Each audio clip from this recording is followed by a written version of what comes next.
শুনে রেখে দেন, আল্লাহ নবী সাহাবী খুবাইব ইবনে আদিকে জেলখানায় খাবার দেয়া বন্ধ করে দিলেন।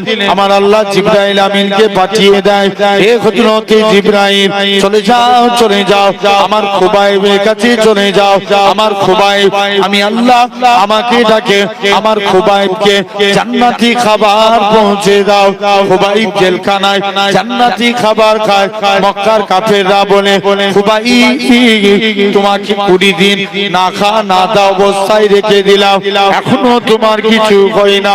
খুবাইব বলে, এ মক্কা কাফেরের দলেরা শুনে রেখে দেন, আমি খুবাইব জানিয়ে দিলাম, আমি খুবাইব বলে দিলাম, এটা খুব ভাবে তোমাকে সুজা গুলে ঘি না উঠলে আগুল বেঁকাতে হয়। খুবাইবের বাম হাত কাটা হয়ে গেছে। খুবাইব বলে, না না না না, এটা মানা যাবে না, এটা মানা যাবে না। হযরতে খুবাইবকে এরা খুব ভাবে জর্জর করে কাঁদে। খুবাইব বলে, আমার মাথায় আমার তো একটাই মাত্র জীবন, আল্লাহ পাক যদি আমাকে মাথার চুল পরিমাণ হায়াত দিত, ততবার ইসলামের স্বার্থে নবীর ভালোবাসায় নিজের জীবনকে কুরবান করে দিতাম।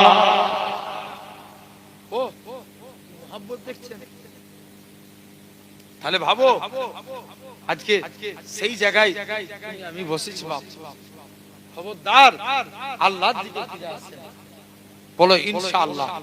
তাহলে আমরা এসআইআর কে ভয় করব না, আল্লাহকে সবাই মিলে বলো আল্লাহকে। মাথায় রাখবে, আবু জেল কুয়া খুলেছিল কার জন্য? নবীর জন্য।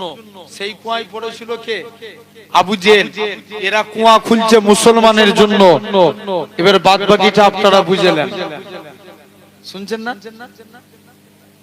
জেনে রেখে দেন, যদি বারবার করে পেরেশান করে তারা কাটাবেন, মারবেন না, শুধু তারা কাটাবেন, হাঁপিয়ে দিবেন। দেখবেন দ্বিতীয় দিন আপনারা কি বলে হেয়ারিং এ আর ডাকবেন, আপনাকে আর দ্বিতীয়বার এরকম পাগলামো করবেন। জেনে রেখে দেন, তবে আপনারা খবর পেয়ে যাবেন খুব শিগগিরই এই এসআইআর নিয়ে তাম পশ্চিম বাংলা জুড়ে আন্দোলন চালু হতে চলেছে। শুনছেন না? নাগরিকত্ব থাকা সত্ত্বেও আমার জাতকে বেনাগরিক করার চিন্তা। বিশ্বাস করো আমাদের নাম এসে নেই, আমি আমার নিজের কথা বলছি, আমার নাম এসে নেই। তাহলে আমি বলছি কেন? জেনে রেখে দাও, হয়তো অনেকে ভাববে আমার নাম এসে নেই তো ওর নাম এসে, আমি কেন? বাংলায় একটা কথা আছে, ঘুটে পড়ে গোবর হাসে, ওরে গোবর। ঠিক না ভুল? জেনে রেখে দাও ভাইরা, যুবকেরা, তথাপিও আজ তোমাদেরকে আমাকে লক্ষ্য করা লাগবে। এখন বলো, এই জায়গায় বসেছি, তাহলে পৃথিবীর অবস্থা খুব ভয়ানক, কিন্তু পৃথিবী ভালো না খারাপ? পৃথিবী ভালো, পৃথিবীর মানুষ খারাপ। খবর নিয়ে দেখো, ১৫০০ বছর আগে এই পৃথিবীতে স্বয়ং রাসূলুল্লাহ এসেছিল। জোরে বলো। 4 খোলাফায়ে রাশিদিন এসেছিল, 6 ইমাম এসেছিল, আল্লাহর ওলি 4 মাযহাবের ইমাম এসেছিল, জুনাইদ বাগদাদি আল্লাহর ওলি, আল্লামা হাজার আসকালানি, আব্দুল কাদের জিলানী, খাজা গরিবে নওয়াজ, মুজাদ্দিদুল জামান, মুজাদ্দিদ আল বেসানি, বসিরাতে আল্লামা হুজুর, বিনগর জমিন আমার নানাজি হুজুর এই পৃথিবীতেই এসেছিলেন। জোরে বলে। তাহলে যত আল্লাহর ওলিরা সব এই পৃথিবীতে এসেছিল, হ্যাঁ না? না, জোর করে বলো। এসেছিল না? এসেছিল। ভাই মন দিয়ে শুনবেন, আপনাদের কাছে একটা একটা করে আলোচনা করব, শুধু ধৈর্যের পরিচয় দেন, জেনে রেখে দেন।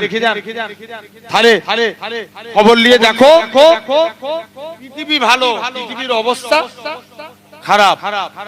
এখন সবাই চায় এই জাত মিটে যাক, তবে যাদবপুরের মানুষ তোমরা মন দিয়ে শুনো, যতদিন এ জাত এক থাকবে দুনিয়ায় কোনো মায়ের লাল পয়দা হয়নি, এই জাতকে মিটাতে পারে আল্লাহ আমাদের হেফাজত করবে। সুবহানাল্লাহ, দম নাই, জোরে বলো। জেনে রেখে দাও, আজও যদি চুপ থাকো তোমাকে আগামী দিনে মেরে লাল করে দিবে। শুনছো? হয়তো এখন তেতো তেতো লাগতে পারে, পীরের বাচ্চা বলে যাচ্ছে। আজ যদি চুপ থাকো, আগামী দিন বলবে এই টুপি মাথায় দিয়ে রাস্তায় ঘোরা যাবে না। জি স্যার। এই দাড়ি রাখা যাবে না। জি স্যার। আছে না? হবে না? এরকম হতে পারে না, পারে না? জেনে রেখে দাও, অলরেডি হয়ে গেছে। তুমি লক্ষ্য করে দেখো, এরকম তাহলে হাজারো। এখন বলো, তোমাকে আমাকে চিন্তা করা লাগবে, মন দিয়ে শুনো আর বলো, এই জাত যতদিন এক থাকবে ততদিন ইসলাম জিন্দাবাদ থাকবে। কিন্তু এই টার্গেট ইহুদিদের, ওদের টার্গেট ছিল মুসলমানদেরকে আলাদা করা। আজও ইহুদিদের চামচারা আমার জাতকে আলাদা করে রাখে। কথা বলেন, জোর করে বলো, আছে না নাই? জেনে রেখে দাও, খবর নিয়ে দেখো যুবক, তোমাকে সাধারণ চিন্তা করা লাগবে। সেদিন উসমানের কাছে এক ইহুদি এসেছিল, যার নাম ছিল আব্দুল্লাহ বিন সাবা। উসমানের কাছে এসে মাথায় টুপি, মুখে দাড়ি, গায়ে জুব্বা। এখন বলো, টুপি মাথায় দিলি কি মুসলমান? জোর করে বলো না, টুপি মাথায় দিলে মুসলমান?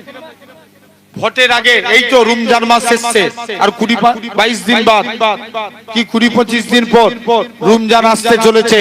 এই রমজান মাসে দেখবেন, দেখা যায় এই রমজান মাসে আমার সমাজে অনেক নেতা বেরোয় মুসলমানদের ভোট লিয়ার জন্য টুপি মাথায় দিয়ে ইফতার করে। আছে না নাই? আরো জোরে বলো। খারাপ লাগছে মনে হচ্ছে? জানবে এই জাতের কেউ ভালো চাই না ভাই। আমরা যাদেরকে ভালো মনে করি, কেউ ডাইরেক্ট ছুরি মারে, আর কেউ পিছন দিক দিয়ে মারে, ঘুরিয়ে মারে। মাথায় রাখো যুবক, তাহলে টুপি মাথায় দিলে মুসলমান বলা যাবে না। যদি ভাবো নামাজ পড়লে মুসলমান, নামাজ পড়েছিল রবীন্দ্রনাথ ঠাকুর, মুসলমান? জোর করে বলো না, ছেড়ে দাও। যদি ভাবো দাড়ি রাখলে মুসলমান, বর্তমানে খেলার প্লেয়াররা দেখবেন 11 জন প্লেয়ার খেলে, এর মধ্যে 8 জন দাড়ি রাখে, মুসলমান? বলো বলো বলো না, মুসলমান বলা যাবে না। যদি ভাবো কোরআন পড়লে মুসলমান, কোরআন পড়েছিল গিরিশচন্দ্র বাবু, মুসলমান? না, মুসলমান হতে গেলে আগে নামাজের দরকার। নামাজ হলো কি? ঈমানের দরকার, আর ঈমান হলো আমার রাসূল। একবার জোরে বলো, আরো জোরে। তাহলে রসুলকে, রসুল আমাদের ঈমান। ভাই কদিন আগে আপনাদের এলাকাতে অনেক হয়েছে, ব্যানার রাস্তার উপরে আই লাভ মুহাম্মদ সাল্লাল্লাহু আলাইহি ওয়াসাল্লামের ব্যানার টাঙিয়েছিল না? ইউপিতে কদিন আগে আই লাভ মুহাম্মদ সাল্লাল্লাহু আলাইহি ওয়াসাল্লাম লিখলে জেলবন্দি করছিল, আই লাভ মুহাম্মদ সাল্লাল্লাহু আলাইহি ওয়াসাল্লাম লিখলে মেরে রাস্তায় শুইয়ে দিচ্ছিল। জেনে রেখে দাও, এরা চায় যে নবীকেও ভালোবাসতে দেব না। আমি কদিন আগে একটা ইউটিউব বাইটে বলেছিলাম, আমার বিশ্বাস ভারতবর্ষের জমিনে জেল শেষ হয়ে যাবে, মুস্তাফার গোলাম শেষ হবে না। জোরে বলো। নবীর জন্য আমরা জেল খাটতে রাজি আছি না নাই? কারা কারা রাজি আছে একবার হাত তুলে দেখাও দেখি। তাকবীর মারো তো তুমি।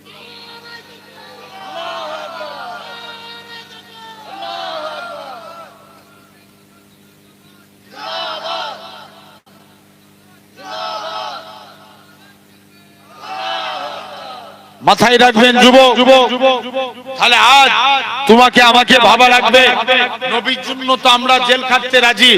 আরে সবার ব্যাপারে কথা বললে ছেড়ে দেয়া যায়, কিন্তু মুস্তাফার ব্যাপারে কথা বললে মাথা গরম হয়ে যায়, ঠিক কি না? জোরে বলো। নবীর ব্যাপারে কথা বললে ছেড়ে দেয়া যাবে? তাহলে আমাদের ঈমান কি? জেনে রেখে দাও ভাইরা, আব্বারা, তরুণেরা, সেই নবীকে ভালোবাসো। ভালোবেসেছিল ইমামে আজম আবু হানিফা রাহমাতুল্লাহ আলাইহি। এই কিন্তু কথা বলো না ভাই। জেনে রেখে দাও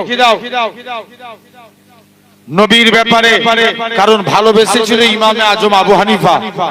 হুজুরের বয়স কত বছর বললাম? 13 বছর। ইহুদিরা আলেম সমাজকে প্রশ্ন করলো, বলো তো তোমার আল্লাহ বর্তমানে কি করে? আল্লাহ,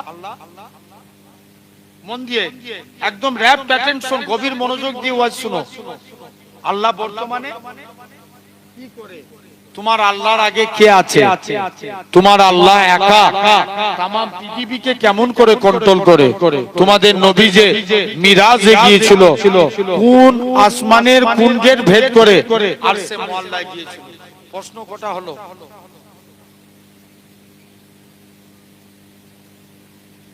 আবার বলছি, কনফিউজ হলে হবে না, ওয়াজ মন দিতে হবে। ওয়াজ শোনার জিনিস না বুঝার জিনিস? বুঝার জিনিস। বুঝলে আবু বকর, না বুঝলে আবু জেহেল। কি বললাম? বুঝলে আর না বুঝলে আবু জেহেল। ভালো করে বুঝো। বলো এক নাম্বার কি? মন দিয়ে বুঝো। এরকম ভাবে লক্ষ্য করে আবারও বলছে তোমার আল্লাহ বর্তমানে কি করে? তোমার আল্লাহর আগে কে আছে? তোমার আল্লাহ একা তাম পৃথিবীকে কেমন করে কন্ট্রোল করে? তোমাদের নবী যে মিরাজ গিয়েছিল, মিরাজে প্রথম আসমানের কোন গেট ভেদ করে গিয়েছিল? প্রশ্ন কটা হলো? চারটা। এখন কটা? কেউ উত্তর দিতে পারে না। এখন আলেম সমাজ নিস্তব্ধ। ইমামে আজম বলে আমি উত্তর দেব, বলছে না তুমিও বলতে পারবে না, বলছে না তুমি বলো কে উত্তর দিবে? ইমামে আজম বলে আমি উত্তর দেব। বলছে তুমি বাচ্চা ছেলে উত্তর দিতে পারবে? মাত্র বয়স 13, উত্তর দিবে? বলছে আমাকে সুযোগ দেয়া হোক, আমি উত্তর দেব। কাউকে ছোট করতে আছে? জোর করে বলো। জানবে আমি ধরেন এটা কি ইমাম সাহেব তো? আচ্ছা গ্রামের মানুষ মনে করেন, আচ্ছা আমি জাস্ট ইনাকে দিয়ে एग्जांपल দিচ্ছি। ধরেন ইনি যেটা জানেন আমি কিন্তু সেটা জানি না, তাহলে আমি ইনাকে ছোট করতে পারি? জোর করে বলো। না। আবার আমি যেটা জানি উনি সেটা জানেন না। হয়তো একটা বাচ্চা, এই যে বাচ্চা ছেলে দাঁড়িয়ে আছে, ই যেটা জানে আমি সেটা জানি না। ওই জন্য কাউকে ছোট করতে নাই। মাথায় রাখবেন 2 টাকার কলমে 5 কোটি টাকার চেক লিখে। আরে কথা বলে না কেন? আছে না নাই? অনেকে ছোট করে এই প্রসঙ্গে একটা ছোট্ট একটা হাদিস মনে পড়ে যায়, বলবো আপনাদের কাছে। অসুবিধা হয় না তো আপনাদের? আলহামদুলিল্লাহ। জোরে সারা দিতে হবে। আমার এই অভ্যাস হয়ে গেছে না, মাথা লড়ালে আমি কিছু বুঝতে পারিনি। এই গোটা পশ্চিমবঙ্গে এমন ভাবে মানুষকে জ্বালাচ্ছি, আপনাদেরকে আজকে জ্বালাতে এসেছি। জেনে রেখে দাও, মনে পড়ে যায় এক ইহুদির মেয়ে ছিল। কার মেয়ে? ইহুদির মেয়ে। ইহুদি তার মেয়ের জন্য বিয়ে ঠিক করেছে। বলছে জামা আমি তোর জন্য বিয়ে ঠিক করে দিলাম। বলছে আব্বা বিয়ে করতে পারি, শর্ত আমার একটা আছে। কি শর্ত? আব্বা আমাকে একটা দিন সময় দিতে হবে। কটা দিন? একটা দিন। বাপ বলছে যা তোকে সময় দিয়ে দিলাম। ইহুদির মেয়ে সময় নিয়ে মনে মনে করছে আমি যার কাছেই যাই সেই আমাকে খারাপ যুক্তি দেয়। এখন দেখবেন কারো কাছে ভালো যুক্তি নিতে গেলে দেয়, শ্বশুর ডুবানোর যুক্তি দেয়। কথা বলে না? হ্যাঁ না না, সে একটা বাংলায় কথা আছে, পরের ছেলে পরম আনন্দ, যত উচ্ছন্নে যাবে তত আনন্দ। জেনে রেখে দাও, শুনছো তো? এরকম ভাবে বলছে আমি যার কাছেই যাব সেই আমায় খারাপ যুক্তি দিবে। তবে নবী কন্যা ফাতেমার কাছে গেলে ফাতেমা কখনোই আমায় খারাপ যুক্তি দিতে পারে না। জোরে বলো।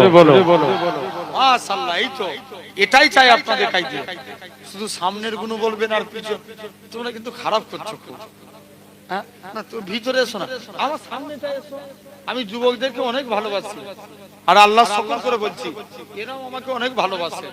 ওই তোমাদের রাস্তায় বসে কিছু লাভ হবে বলো?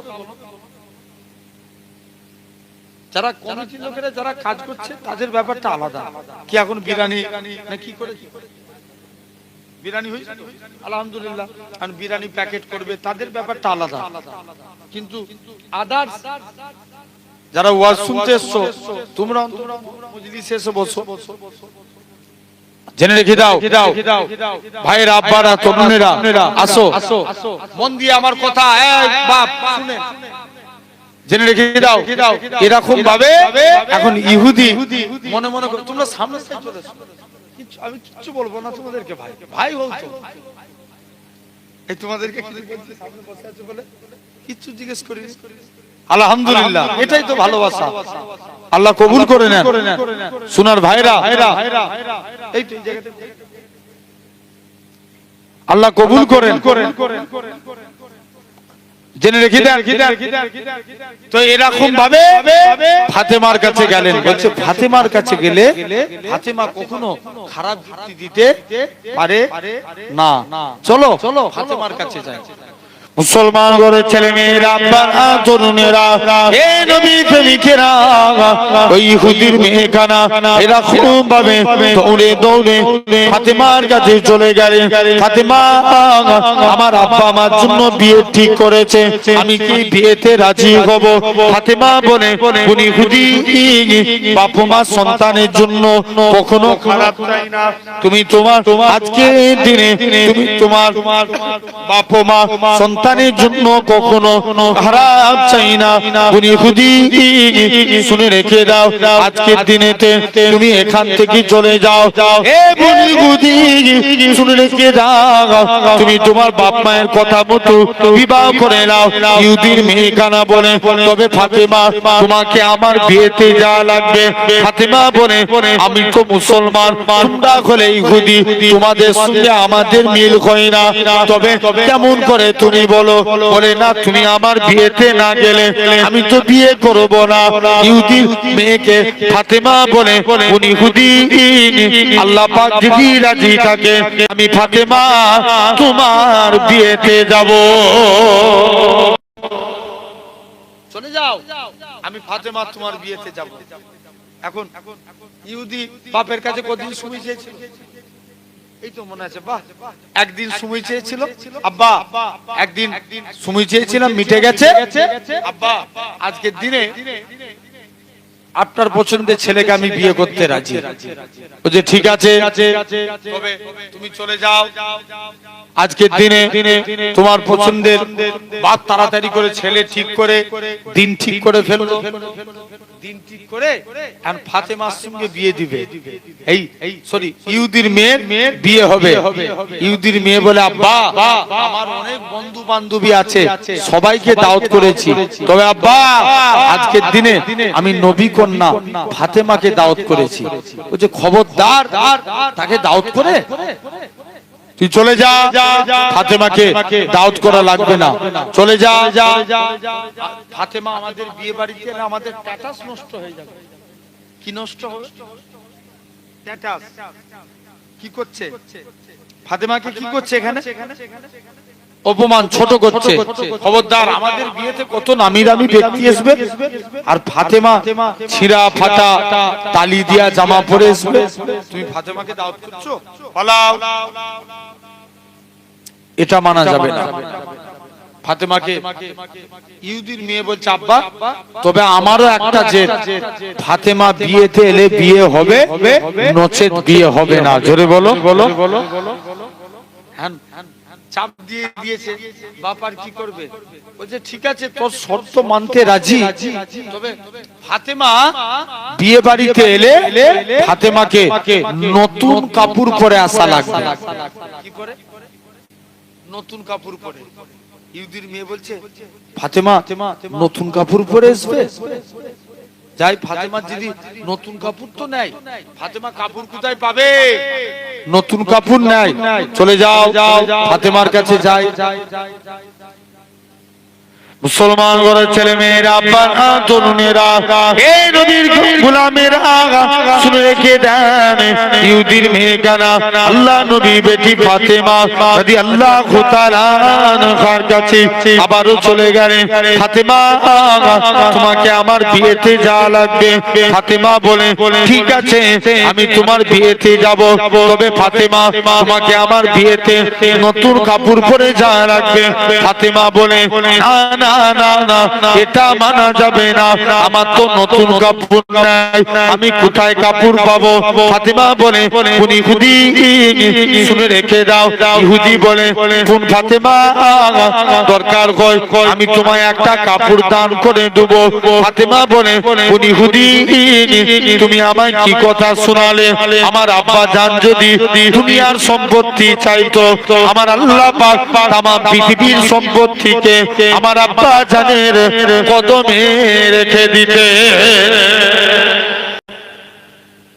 খবরদার চলে যাও, আমি তোমার বিয়েতেই যাব, তবে তোমার বিয়েতে করেই যাব। ফাতেমা নামাজ পড়ে আল্লাহর কাছে দোয়া চাইছে। ফাতেমার দোয়া চাইতে দেরি, কাপড় আসতে দেরি হলো না। ওহ, ফাতেমা কাপড়টা নিয়ে দৌড়ে দৌড়ে নবীর দরবারে চলে গেল। মুসলমান ঘরের ছেলে মেয়েরা, আব্বা না তরুণেরা, এ নবীর প্রেমিকেরা, আল্লাহ নবী বেটি ফাতেমা তাড়াতাড়ি করে কাপড়টা নিয়ে আল্লাহ নবী দরবারে চলে যায়। ইয়া রাসূলুল্লাহ, ইয়া রাসূলুল্লাহ। আল্লাহ নবী সালামের উত্তর দিলেন, ও বেটি ফাতেমা, তুমি কি জন্য আমার কাছে এসেছো? মা ফাতেমা বলে, ইয়া রাসূলুল্লাহ, হাবিবাল্লাহ, আব্বা জান, আমি আজকের দিনে ফাতেমার বাড়িতে এই নতুন শাড়ি জিবরাইল আমিন চলে আসে। ইয়া রাসূলুল্লাহ, হাবিবাল্লাহ, ফাতেমার ব্যবহারে খুশি হয়ে আল্লাহ পাক জান্নাতুল ফেরদাউস থেকে শাড়ি খানা পাঠিয়েছে। ফাতেমা শাড়িটা পরে ইহুদির বিয়ে বাড়িতে চলে গেলেন। ফাতেমা শাড়ি দিয়ে এমন নূর চমকাতে লাগে, গোটা ইহুদির বাড়িটা নূর আর নূর, আলোয় আলোকিত হয়ে গেছে। গোটা ইহুদির বাড়িটা ফাতেমার শাড়ি নূরে আলোকিত হয়ে গেছে। দেখবেন মেয়েদের একটা বদ অভ্যাস আছে, কারো জিনিস দেখে পছন্দ হলে মাথা খারাপ হয়ে যায়, স্বামীর মাথা খারাপ করে ফেলবে। আছে না? বলে ওই জিনিসটাই আনতে হবে। বলে বোন, সবাই মিলে ধরেছে ইহুদিরা, ফাতেমা তুমি কোথা থেকে এই শাড়িটা পেলে? ফাতেমা বলছে, 1000 বার তোরা চেষ্টা করলে এই দোকানের নাম বলে দিলে খুঁজে পাবি না। বলছে বলো না কোথা থেকে শাড়ি পেলে? বলছে এই শাড়ি তোমরা পেতে পারো, এই শাড়ি পাওয়ার জন্য তোমাদেরকে কলেমা পড়া লাগবে। কলেমা পড়ে মুসলমান হও, মুসলমান হয়ে যদি তোমরা আমল করতে পারো, আল্লাহ এর থেকেও দামি দামি শাড়ি দিবে। একসঙ্গে 400 ইহুদির মেয়ে ফাতেমার হাতে হাত দিয়ে কলেমা পড়ে মুসলমান হয়ে গেল। এখন যে কথা বলছিলাম, এই ছোট কাউকে করতে আছে, তাহলে সেই ফাতেমা ছিঁড়া ফাটা তালি দিয়া জামা পরে আমাদের বিয়ে বাড়িতে আসবে, কিন্তু এমন ইজ্জত দিল, ফাতেমার শাড়ি দেখে বিয়ে বাড়ি ছেড়ে দিয়ে সবাই ফাতেমার পিছু পিছু ঘুরতে লাগে। জোরে বলবে না? তো এরকম ভাবে ইমামে আজমের বয়স কত বলেছিলাম? এই তো বাহ, মনে আছে। ইমামে আজম 13 বছর বয়সে আলেম সমাজরা ইমামে আজম বলে, আমি তো উত্তর দিতে পারবো। বলছে তুমি বাচ্চা ছেলে, তুমি কি উত্তর দিবে? বলছে আমাকে সুযোগ দেয়া হোক। ইহুদির কাছে চলে গেছে। এখন বলো, যিনি প্রশ্ন করে তিনি বড় না যিনি উত্তর দেন তিনি বড়? একটু আসতে হোক কমিটির ছেলেরা, স্লো মোশন। আচ্ছা বলো, এখন বলো, ইহুদির মেয়েরা শুনছো, ইহুদির এদিকে এই ইমামে আজম আবু হানিফা, তাহলে যিনি প্রশ্ন করে তিনি বড় না যিনি উত্তর দেয় সে বড়? না, ইয়েস, উত্তরদাতা বড়। প্রশ্ন সবাই করতে পারে, শুনছেন না? আমার কথা ভালো করে বুঝবেন। প্রশ্ন সবাই করতে পারে, উত্তর কি সবাই পারে? পারে না। ইমামে আজম বলে, আমি উত্তর দেবো, তাই সিংহাসনে বসবো আমি। আর ইহুদির পণ্ডিতকে বলছে, তুমি জমিনায় বসে যাও। ইহুদির পণ্ডিত জমিনায় বসে গেলে। ইহুদির পণ্ডিত প্রশ্ন করছে, বলো প্রথম প্রশ্ন, তোমার আল্লাহ বর্তমানে কি করে? ইমামে আজম উত্তর দেয়, আমার আল্লাহ বর্তমানে তোকে সিংহাসন থেকে নামিয়ে জমিনায় বসিয়ে দেয়। জোরে বলো। যেমন প্রশ্ন তেমন উত্তর। নেক্সট, তোমার আল্লাহর আগে তোমার আল্লাহ একা, তামাম পৃথিবীর মানুষকে কেমন করে কন্ট্রোল করে। তোমাদের নবী যে মিরাজে গিয়েছিল, কোন আসমান ভেদ করে আরশে মুআল্লায় গিয়েছিল। মুসলমান ঘরের ছেলে মেয়েরা, আব্বারা, তরুণেরা, এই নবীর মিঠেরা, এই যাদবপুরের মানুষেরা শুনে রেখে দেন। এরা খুব ভাবে ইমামে আজমকে দ্বিতীয় প্রশ্ন করা হয়, বলে তুমি বলো তো দেখি। ইমামে আজম উত্তর দেয়, তোমরা 1 থেকে 10 পর্যন্ত গুনো। বলা হয় 10-এর পর 1 থেকে 10 পর্যন্ত গুণা হলো। এবার বলা হয় তোমরা ব্যাকে ফিরে আসো। 10-এর পর হয় 9, 9-এর পর 8, 8-এর পর 7, 7-এর পর 6, 6-এর পর 5, 5-এর পর 4, 4-এর পর 3, 3-এর পর 2, 2-এর পর 1, 1-এর পর 0। যেমন 0-র আগে কেউ থাকতে পারে না, ইমামে আজম বলে অনুরূপ ভাবে আমার আল্লাহ আগেও কেউ থাকতে পারে না। 2 নম্বর প্রশ্নের উত্তর দিয়ে দিলেন। 3 নম্বর বলো তো দেখি তোমার আল্লাহ একা তাম পৃথিবীকে কেমন করে কন্ট্রোল করে। ও যুবকেরা, ও দেবদার মানুষেরা, ইমামে আজম বলে শুনে রেখে দাও আমার আল্লাহ তাম পৃথিবীর কেমন ভাবে কন্ট্রোল করে। চলো চলো তোমরা আমাকে একটা বাড়িতে নিয়ে চলো।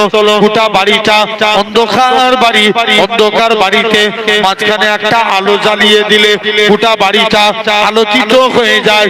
ইমামে আজম বলে যেমন আলোকিত হয়ে যায় অনুরূপ ভাবে আমার আল্লাহ তাম পৃথিবীকে কন্ট্রোল করে।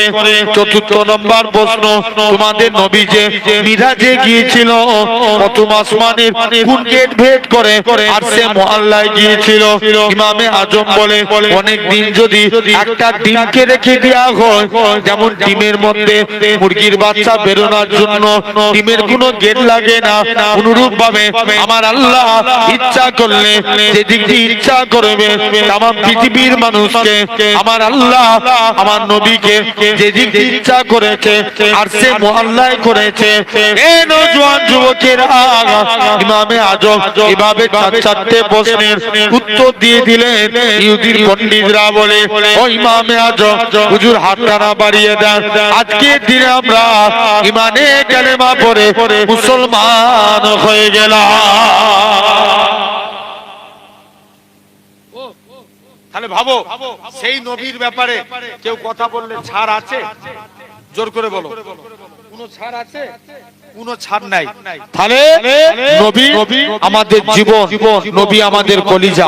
আসো আমাদের ঈমানকে জোর করে বলো আমার নবী। এখন বলো আমাদের কাছে ঈমান আগে না মুসলমান আগে? জোর করে ভাই, ঈমান না থাকলে সে কি মুসলমান? কথা বলেন। কারা কারা ঈমান আগে একবার হাত তুলে দেখাও তো দেখি। কষ্ট দিচ্ছি কিন্তু। ওই পিছনে ছেলেটা তাকবীর মার।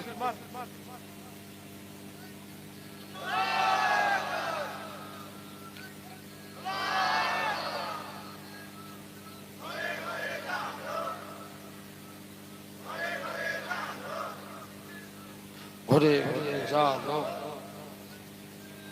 আল্লাহু আকবার। আলহামদুলিল্লাহ। জেনে রেখে দেন সোনার ভাইরা, আব্বারা, তরুণেরা, তাহলে আজ তোমাকে লক্ষ্য করা লাগবে। সাধারণ চিন্তা করে দেখো, ঈমান 1 নাম্বার জ্ঞানের দ্বারা ঈমান। কিসের দ্বারা? জোর করে বলো। জ্ঞানের দ্বারা। আল্লাহ তোমার আমার জন্য 2টো রাস্তা রেখেছে, একটা ভালো আর একটা খারাপ। ভালো রাস্তায় হারলে জান্নাত, খারাপ রাস্তায় হারলে জাহান্নাম।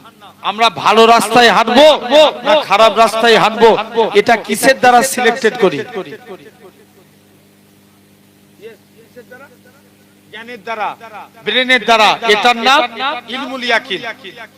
এক বান্দা জাহান্নামের ভিতরে দাউ দাউ করে জ্বলছে, আল্লাহর নাম ধরে ধরে ডাকছে, ইয়া আল্লাহ, ইয়া রহমান, ইয়া হান্নান, ইয়া মান।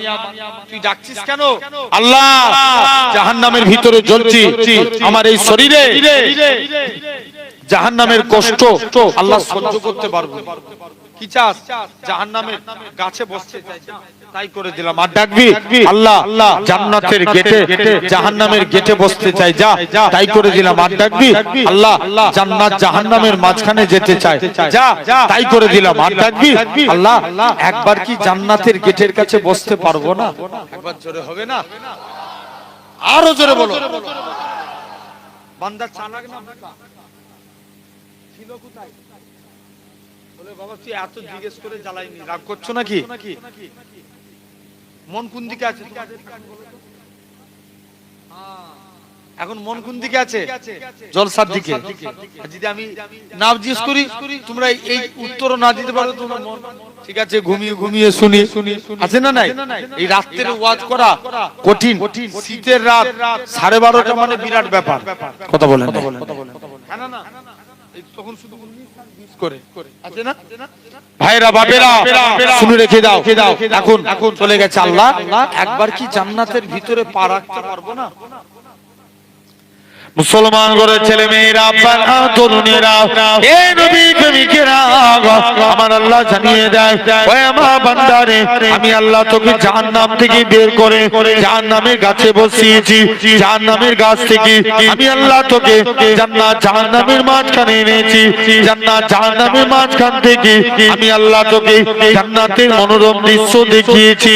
আর আমি আল্লাহ কি পারি না, তোর জীবনের পাখার গুনাহটাকে ক্ষমা করে দিয়ে আমি আল্লাহ তোকে আমার রহমতের দয়ার জান্নাত দিয়ে দিলাম।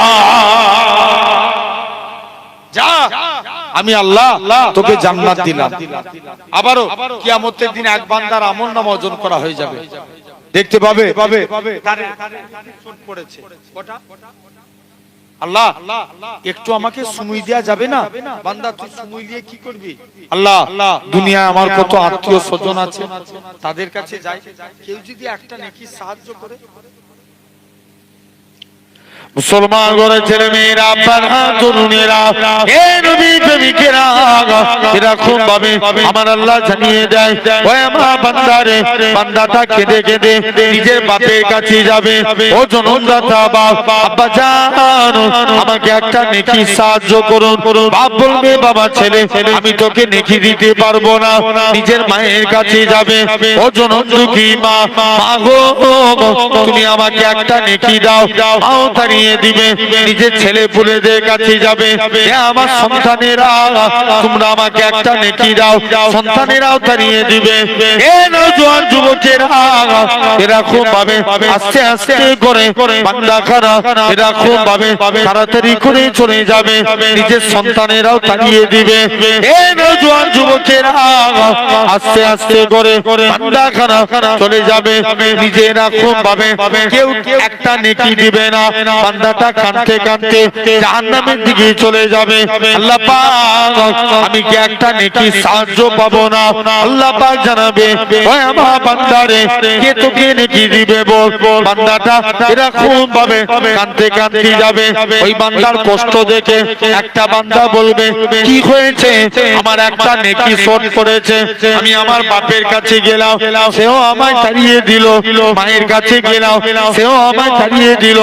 স্ত্রী আত্মীয় স্বজনের কাছে গেলাম, তারা আমায় তাড়িয়ে দিল। আল্লাহ পাক আমি মনে মনে চিন্তা করি আজকের দিনেতে আমার উপায়খানা কি আছে। এই বলে সে বান্দাটা মনে মনে চিন্তা করে যদি একটা নেকি শর্ট করার জন্য জাহান্নামে চলে যায়, আমার নামায় আমলে মোটো তো নেকি নাই, মাত্র দুটো একটা নেকি। নেকিগুলো কোনো কাজে লাগবে না। এই বান্দাটা যদি রেহাই পাবে তো বাকি যাক, এই বলে তার নেকি থেকে একটা নেকি দান করে দিবে। এ দুনিয়ার মানুষেরা আমার আল্লাহ জানাবে, এরকম ভাবে বান্দাটা নেকি চালিয়ে নেকি পাল্লাই রেখে দিবে। রাখার সাথে সাথে নেকির পাল্লা ভারী হয়ে যাবে। আমার আল্লাহ জানাবে, ওই আমার বান্দারে কে তোকে নেকি দিয়েছিল? বান্দা খানা হাউ হাউ করে কাঁদবে। আল্লাহ পাক আমি আমার বাপের কাছে গেলাম, সেও আমায় তাড়িয়ে দিল। মায়ের কাছে গেলাম, সেও আমায় তাড়িয়ে দিল। স্ত্রী আত্মীয় স্বজনের কাছে গেলাম, তারা আমায় ছাড়িয়ে দিল। মনে মনে চিন্তা করেছিলাম, আল্লাহ আজকের দিনে আমার উপায় কি আছে? কেউ যদি আমাকে একটা নেকি দেয়, আজকের দিনে অমুক বান্দাটা আমাকে একটা নেকি দিয়ে সাহায্য করলো, আমার আল্লাহ জানাবে, ওই আমার বান্দা রে, তোদের মনে যে এত দয়া, তোদের মনে যে এত মায়া, তোদের দুইজনকে একসাথে আমি আল্লাহ আমার দয়ার জান্নাত দিয়ে দিলাম। আরো জোরে হবে না? তাকবীর মারো দেখি।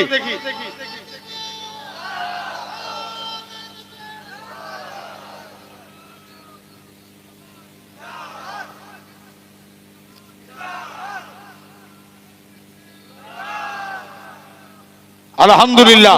তাহলে এক নাম্বার ইলমুল ইয়াকিন, জ্ঞানের দ্বারা ঈমান আছে না নাই? জোরে বলো, জোরে বলো।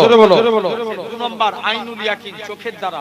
আচ্ছা বলো তো, যাদবপুরের মানুষ আওয়াজ দিয়ে এবার কথা বলো, দীঘার জমিনে তোমরা গিয়েছো না? এই আস্তে করে বললে হবে না, বলো, জোর করে বলো। গিয়েছো না? দীঘায় এখন লোক যায়? হ্যাঁ না?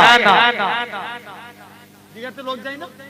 যাই, বাস বাস লোক যায়। বলো, দীঘার জমিনে এখন 70% মুসলমান দীঘায় যায়, তারপরেও দীঘার জমিনে বিরাট বড় একটা মন্দির হয়েছে। হ্যাঁ না? জোর করে বলো না। মন্দির বানিয়েছে, এতে দুঃখ নাই। এই তো হিটকো কোথায় গো? এটা বলো না। রাজারা ওই নিউ টাউন হিটকো, সেখানে দেখো 80% মুসলিম প্রপার্টি, সেখানে মন্দির তৈরি হবে, ঘোষণা হয়ে গেছে। শুনেছেন না আপনারা? আরে কথা বলে না কেন? জেনে রেখে দাও, মন্দির বানিয়েছে, দুঃখ নাই, লাখুন দিন ও কোমলিয়া দিন। কিন্তু বলো, দীঘার জমিনে যদি মন্দির হতে পারে, মসজিদ বানানোর দরকার আছে না নাই?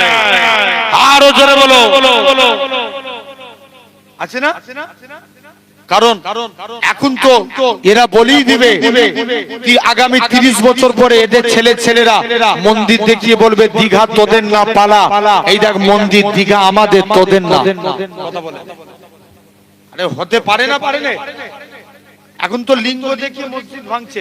বলো তো, যাদবপুরের মানুষ তোমরা তো বাবরিকে ভুলে গেছো। হ্যাঁ না? আমরা বাবরিকে ভুলে গেছি? জোর করে বলো। সবাই মিলে একসঙ্গে গলা মিলিয়ে বলো না, বাবরিকে ভুলে গেছে। যখন আল্লাহ বলেছিল যে ফেরেশতা কিয়ামতের দিন সবাই মিলে একসঙ্গে সাক্ষী দিয়েছিল, জেনে রেখে দেন। জি, এই যে তাহলে আমাদেরকে সাক্ষী দেয়া লাগবে। বলো, আমরা কি বাবরিকে ভুলে গেছি? ভুলি না। বাবরি ভেঙেছে কি দেখিয়ে? রাম মন্দির দেখিয়ে। রাম মন্দির দেখিয়ে। এখন জ্ঞানপাপী মসজিদ ভেঙেছে শিবলিঙ্গ দেখিয়ে। লোক করেছে, মানে সিল করে দিয়েছে। খবর নিয়ে দেখো, ইউটিউব খুলে দেখতে পারো, খাজা হুজুরের মাজার ভাঙবে বলছে, এটাতেও নাকি শিবলিঙ্গ দেখা গেছে। কি দেখা গেছে? জোর করে বলো। শিবলিঙ্গ। খাজা হুজুরের মাজার ভাঙতে পারবে যাদবপুরের মানুষ? আরে বিড়ালের মতন বেঁচে থেকে লাভ নাই, বাঁচবেন 1 ঘন্টা সিংহের মতো বেঁচে বলেন, খাজা হুজুরের মাজার ভাঙতে পারবে? কোন খাজা গরিবের নামাজ বাদশা আলমগীর, তিনি একদিন কোরআন পড়ছে, কোরআন পড়তে পড়তে কোরআনের একটা আয়াত পড়ছে, আলা ইন্না আউলিয়া আল্লাহি লা ইয়ামুত, আল্লাহর ওলি বান্দা যারা, এরা মরে না, মরেও এরা জিন্দা। ধরে বলো। চলো দিল্লি জমিনে যাব আজকে। প্রতিটা কবরস্থানে সালাম দেবো, উত্তর পেলে জানবো আল্লাহর ওলির কবর, আর উত্তর না পেলে জানবো এটা আল্লাহর ওলির কবর হতে পারে না। চলো দিল্লি জমিনে চলে গেলেন। মুসলমান ঘরে ছেলে মেয়েরা, আব্বারা, তরুণেরা, এ যাদবপুরের মানুষেরা, এরা খুব ভাবে দিল্লি জমিনে চলে গেলে প্রথমে একটা কবরস্থানে যায়, প্রথমবার সালাম দেয়, আসসালামু আলাইকুম, ইয়া হালাল কবর, কবর থেকে কোনো আওয়াজ আসে না। দ্বিতীয়বার সালাম দেয়, আসসালামু আলাইকুম, ইয়া হালাল কবর, দ্বিতীয়বারও কোনো আওয়াজ আসে না। বাদশা আলমগীর বলে, এ আমার সৈন্যরা, কবরটাকে ভেঙে দাও। এরা খুব ভাবে কবরটাকে তৃতীয়বার সালাম দিল, কোনো আওয়াজ আসে না, কবরটাকে ভেঙে দিল। এ নওজোয়ান যুবকেরা, এরা খুব ভাবে কবর ভাঙতে ভাঙতে 104টের অধিক কবর ভাঙা হয়ে গেল। অবশেষে দিল্লি জমিনে খাজা গরিবে নওয়াজির কবরের দিকে চলে গেলে প্রথমবার সালাম দেয়, আসসালামু আলাইকুম, ইয়া ওলি আল্লাহ। খাজা হুজুরের কবর থেকে কোনো আওয়াজ আসে না। দ্বিতীয়বার সালাম দেয়, আসসালামু আলাইকুম, ইয়া ওলি আল্লাহ। দ্বিতীয়বারও কোনো আওয়াজ আসে না। ও যুবকেরা, যখন দ্বিতীয়বার সালাম দেয়, আসসালামু আলাইকুম, ইয়া ওলি আল্লাহ, সঙ্গে সঙ্গে খাজা হুজুরের কবর থেকে ওয়া আলাইকুম আসসালামের আওয়াজ খানা ভেসে উঠেছে।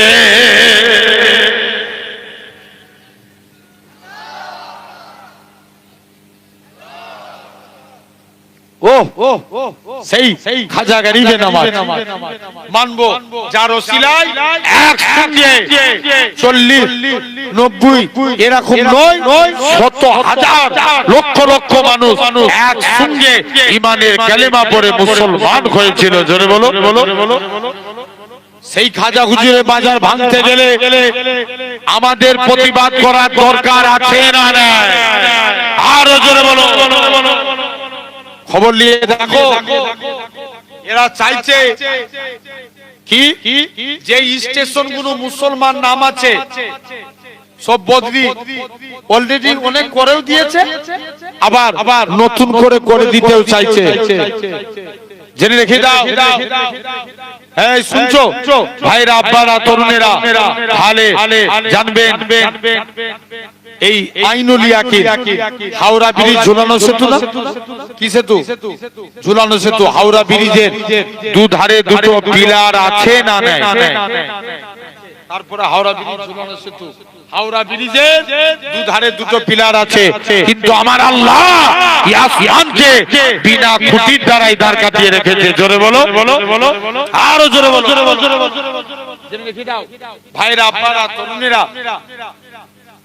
তাহলে ভাবো তোমাকে চিন্তা করা লাগবে। এই হলো 2 নম্বর। শুনছো তো? আইনুল ইয়াকিন। 3 নাম্বার গাইবুল ইয়াকিন, না দেখে মানার নাম ঈমান। 4র্থ নাম্বার বাসুল ইয়াকিন, ঠেলাই পড়লে আল্লাহকে ডাকা। বিপদে পড়ে কাকে ডাকে? জোর করে বলো, আল্লাহকে। বিপদ থেকে উদ্ধার হয়ে গেলে আল্লাহ ভুলে যায়। তাহলে আগে ঈমান, তারপরে মুসলমান। মুসলমান 2 প্রকার, মুসলমান, ঈমানদার মুসলমান। সলমান খানও মুসলমান, শাহরুখ খানও মুসলমান, বড় বড় পার্টির নেতারা এরাও মুসলমান। এরা মুখে পড়ে লা ইলাহা ইল্লাল্লাহ, আবার দেব দেবীর কাছে মাথা নত করে। আছে না? আরো জোরে বলো। আচ্ছা বলো তো, কপাল কার জন্য? হ্যাঁ ভাই, দুনিয়ায় একটা পদের জন্য কেউ মাথা নত করতে পারে? জোর করে বলো।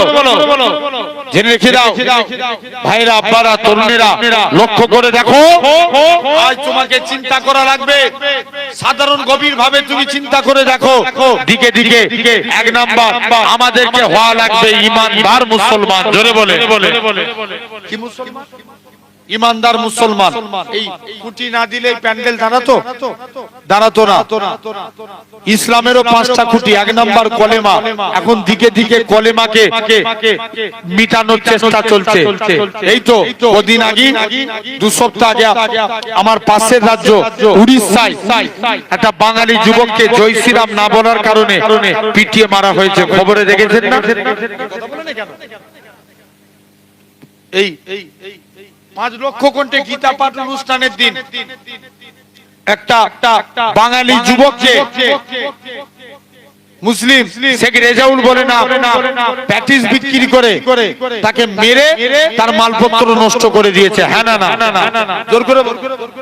কিন্তু বড় আফসোস, এই 5 লক্ষ কণ্ঠে গীতা পাঠ অনুষ্ঠানের বিগ্রেডের মাঠে পারমিশন পেয়ে গেল, কিন্তু ওয়াকাবলি আন্দোলন হবে বলা হয়েছিল, তখন কিন্তু বিগ্রেডে পারমিশন পেল না। ঠিক না ভুল? মানুষের কি আর জানতে বাকি আছে? আরে আওয়াজ দিয়ে কথা বলো। বিশ্বাস করো, আমার পার্টিগত ব্যাপারে কোনো ইন্টারেস্টেড নাই, কিন্তু আমার কাছে ইসলাম ম্যাটার করে। যে পার্টি ইসলামের ক্ষতি করবে তার বিরুদ্ধে বলাটা আমার রাইট আছে না নাই? জোর করে বলো। কারণ খবর নিয়ে দেখো, এই তো কদিন আগে কেন্দ্রীয় থেকে 3 তালাক তুলে দিয়েছে। আর যাদবপুরের মানুষ তোমরা বলো, ইসলাম কি কোন নেতার বাবার হুকুমে চলে? জোর করে বলো। নেতা কি বলে দিবে এটার নাম ইসলাম? না। এই তো রিসেন্ট আগে ওয়াকফ অ্যামেন্ডমেন্ট বিল পাস হয়েছে। বলো বলো। এখন কিন্তু আইন পাস হয়নি, শুধু কি পাস হয়েছে? বলো বলো বলো। বিল পাস হয়েছে, আইন পাস হয়নি। যদি এই মনে করো তোমাদের এটা কি পাড়া? যাদবপুর পশ্চিম পাড়া। যাদবপুর পশ্চিম পাড়ার মানুষ বলো যে এই পশ্চিম তোমাদের মসজিদ কটা? এই টোটাল যাদবপুর একটাই মসজিদ, তাই তো? টোটাল একটাই মসজিদ। কোথালা? দুতলা। লোক হইতো জুম্মার দিন অনেক, আলহামদুলিল্লাহ। ও এখন আমি জাস্ট এক্সাম্পল, যাদবপুরের মসজিদ, এই যে মসজিদের যে জায়গাটা গ্রামের লোক দান করেছিল না বাইরের লোক? করে বলো। গ্রামের লোক মসজিদটা যে তৈরি করেছে নিজেদের টাকা খরচা করে না বাইরের লোকের টাকায়? নিজেদের টাকায়। কিন্তু এখন বলো, আগামী দিনে যদি এটা আইন পাস হয়ে যায়, জায়গা কার হবে? সরকারের। সরকার তো বলতেই পারে, এই যাদবপুরের মানুষ তোমাদের মসজিদ ভাঙবো না, তবে তোমাদের মসজিদের জন্য বছরে 1 লাখ টাকা বরাদ্দ রইল, তোমাদের কবরস্থানের জন্য বছরে 1 লাখ টাকা বরাদ্দ রইল, তোমাদের মাদ্রাসার জন্য 1 লাখ টাকা দিতে হবে। তাহলে নিজেদের বাপদাদাদের জায়গা নিজেদের খেটে টাকা দিয়ে মসজিদ তৈরি করা জিনিস সরকারকে টাকা দিতে হবে। এটার বিরুদ্ধে আন্দোলন করার দরকার আছে না? আরো জোরে বলে। কেউ যদি ভয় দেখায় এখানে আন্দোলন করার দরকার নাই, বিশ্বাস করো, আমরা বিশ্বাস করে নিয়েছিলাম আমার রাজ্যে হয়তো ওয়াকফ আইন চালু হবে না, কিন্তু খবর নিয়ে দেখা যায় আমার রাজ্যেও ওয়াকফ আইন পাস হয়ে গেছে। আরে কথা বলে না কেন? ভুল বলছি আমি? মোট কথা কি, সবাই চায় ইজাদ মিটে যাক, বুঝছেন না? সবাই চায়। জেনে রেখে দাও ভাইরা, আব্বারা, তরুণেরা, তাহলে খবরদার আল্লাহ হয়ে যান কলেমাকে। এখন তো দিকে দিকে লক্ষ্য করে দেখো, আমার টুপি দাড়ি দেখলি জয় শ্রীরামের স্লোগান দেয়, আছে না নাই? বলো না, আছে না নাই? যারা এরকম পাগলামো করবে এদেরকে ধরার দরকার আছে না নাই? আরো জোরে বলো, আছে না নাই? সবসময় তো আবু বকরের সুন্নাত পালন করি, মাঝে মাঝে ওমর হওয়ার দরকার আছে না নাই? খালি পৃথিবী ঠান্ডা হয়ে যাবে। খবর নিয়ে দেখো, 1 নাম্বার কলেমা মানবো, বলো ইনশাআল্লাহ। জোর করে বলো ইনশাআল্লাহ। তার আগে একবার মহব্বতে